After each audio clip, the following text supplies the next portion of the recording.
Je pense qu'il y a un ras-le-bol de la société, on a l'impression de ne pas être représenté. Puis on est dans un climat actuel où ouais,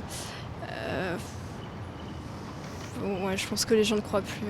Ça c'est inquiétant aussi, ça veut dire un désintérêt pour la politique, avec des réflexions qu'on a beaucoup entendues. Les politiques, c'est tous les mêmes, ils travaillent pour eux et pas pour le collectif, etc. C'est un désintérêt qui est inquiétant. Les Français d'aujourd'hui ne sont pas très intéressés par rapport au vote parce qu'ils sont plus sur les réseaux sociaux. On devrait faire comme en Belgique et forcer les gens à voter. Moi, je trouve que quand on ne se prononce pas, on n'a pas le droit de râler ou d'être mécontent. Je préfère voter blanc, pourquoi ? Parce que quand on vote pas, là c'est un problème. Moi je fais mon devoir de citoyen et je vote blanc. Les Français ne sont pas de mauvais citoyens, c'est les partis qui ne sont pas au niveau. Et quand les partis ne sont pas au niveau, on se détourne du devoir citoyen et on se réfugie dans l'abstention qui est un vote, qui est une forme de manifestation. On dit que les Français votent avec leurs pieds. Moi je suis ni RN ni LFI. Donc ni l'un ni l'autre. Les deux extrêmes ont pris beaucoup de place dans ces élections. Alors à chacun de penser si ça leur plaît ou pas. Moi ça m'inquiète, ça me fait peur. Moi je trouve ça inquiétant. Je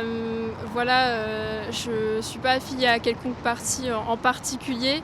Mais je trouve ça quand même tout de même inquiétant de voir la montée de l'extrême droite en France. Dans un climat mondial où le fascisme arrive et je pense que les gens devraient plus assumer d'utiliser ce mot car oui, le fascisme arrive. Je vois un peu aussi la montée des extrêmes comme un effet presque mathématique, je dirais, étant donné qu'il y en a pas mal qui ne veulent plus voter, sont dégoûtés par ça. Les seuls qui veulent voter, c'est ceux qui ont des idées assez extrêmes et donc ils se déplacent en plus grand nombre que les autres, d'où mathématiquement la montée des extrêmes.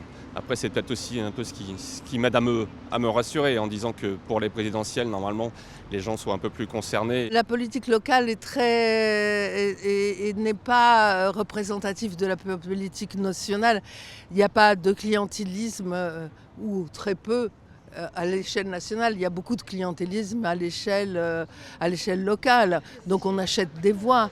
D'ailleurs, je trouve que c'est un mépris par exemple, pour les musulmans, de penser qu'il y a un vote musulman qu'on peut acheter. C'est la première fois en France, comme je le disais, que la gauche et la droite sont dominées par leurs extrêmes. Et c'est inquiétant, c'est vraiment inquiétant.